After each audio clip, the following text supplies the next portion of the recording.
Magandang tanghali sa inyo mga ka-diabetic. So for today's video mga ka-diabetic ay susubukan natin tong dahon po ng labana mga ka-diabetic. Kung gaano ka talaga katotoo na makapagbababa ng sugar mga ka-diabetic.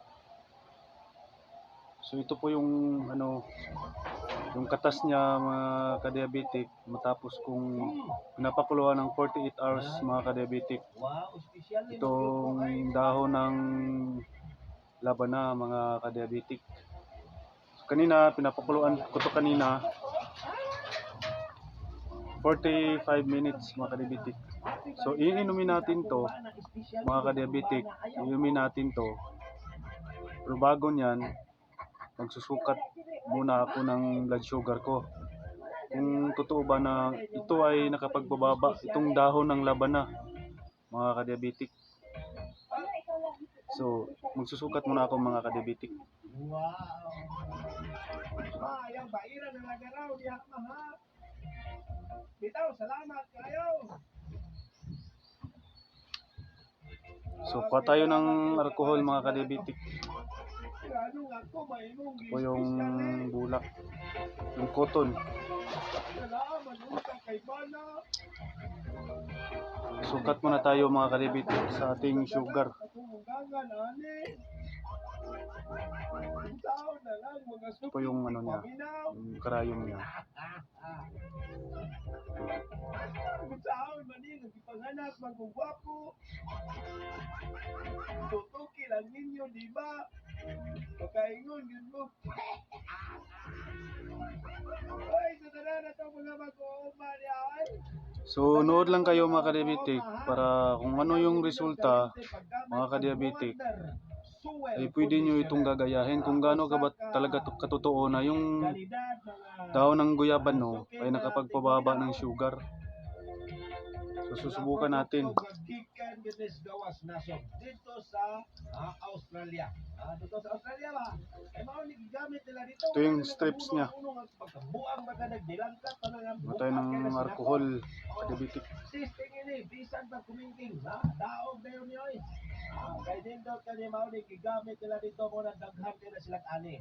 Gikan sa grapes, mga talong nila dito, pati nagkuan, ayun, o kapayas, halagi tinood na.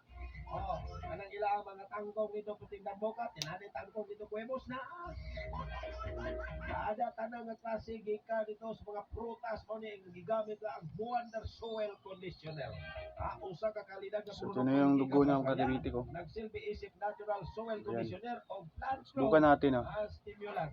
O labi na, kini adunay advanced formula nga makita nyo mga ka-diabetic. nga magamit ka ani lagi kini bitaw siya ngayon mga ka-diabetic, nanotechnology nga nagahimo o naghimo ni ini nga mas so 105 yung ko mga ka-diabetic, sugar ko ngayon 1145 105 yung ko sugar ko mga ka-diabetic 1145. Makapalig-on sa mga tanong aron makigbatukan ang mga nagkadayang mga sakit. So ngayon mga ka-diabetic, iinumin ko to itong labana tree leaf, dahon ng labana. So ito yung sugar ko ngayon 105 1145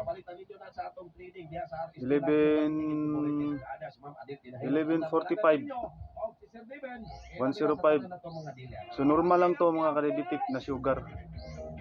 So iinumin ko to kung ilan ang decrease niya mga ka-diabetic. Itong labana leaf tea, napakuluan ko ng 45 minutes. So inumin ko na to mga ka-diabetic. Batod pa nga. Kuya Boss, maayo man ka mo kanta katahi sa. Katahi sa na. Unsa na lang. So mamaya mga ka-diabetic, within 30 minutes susukat uli ako ng yung sugar ko within 30 minutes. Pagkatapos ko uminom ng Labanatre, mga ka-diabetic. So kung may epekto to mga ka-diabetic, pwede nyo itong gayahin yung mga may sakit na diabetes, yung may mga karamdaman na diabetes. So antay-antay muna tayo ng mga 30 minutes mga ka-diabetic. Okay.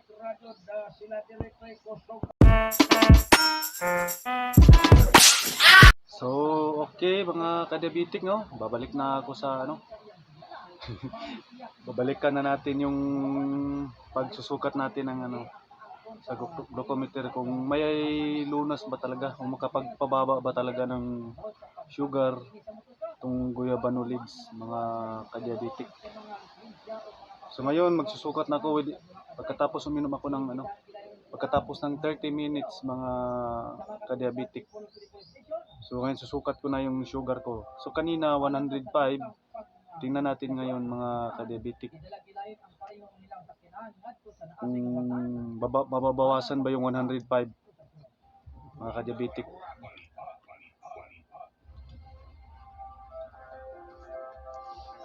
So set ko muna itong ano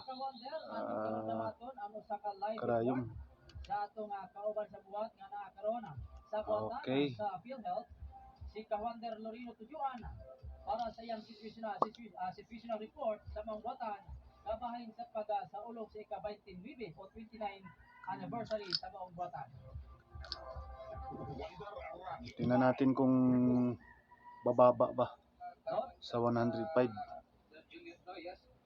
Kawander Julius no karong mga oras natadiri sa buhatan mismo sa PhilHealth dinhi mismo sa may barangay ko gani atong nasaksihan ang kining ika-29 anniversary sa PhilHealth sa ilahang pagpanerbisyo Kawander Okay, kita mo dyan, yung dugo, yung mga ka-diabetic. beneficiaryo dinhi mismo sa probinsya sa Zamboanga del Norte kani atong nakita ang mga kiniang mga personahe gikan mga private hospital o anausap ang kiniang branch manager sa kiniang Ayun. sa PCSO ang atong So 96 mga ka-diabetic. So makikita nyo dyan sa camera, parang baliktad siya, pero sa ano yan mga ka-diabetic, sa camera yan. Ito po ay 96 mg per deciliter mga ka-diabetic. So may lunas talaga pala yung ano mga ka-diabetic. Yung dahon ng guyabano. Okay. So ayun mga ka-diabetic, totoo pala na makapagbababa ang dahon ng guyabano. Pagkukuluan mo ng 45 minutes mga ka-diabetic. So ito naging 96 na lang mga ka-diabetic. So okay mga ka-diabetic, totoo pala talaga na makapagbababa talaga itong ano dahon ng guyabano. So kayong mga may diabetic dyan, subukan yung maglaga ng dahon ng guyabano mga ka-diabetic. Tulong na rin itong herbal, libreng gamot. Hindi kayo makabili ng pang-maintenance. Makakatulong na rin itong ano dahon ng guyabano. Pakukuluan nyo ng 45 minutes. So, okay, salamat mga ka-diabetic. So kung nagustuhan niyo itong video na to, kung may natutunan kayo, paki-like naman, subscribe, at comment o kaya mag-share. Salamat mga ka-diabetic.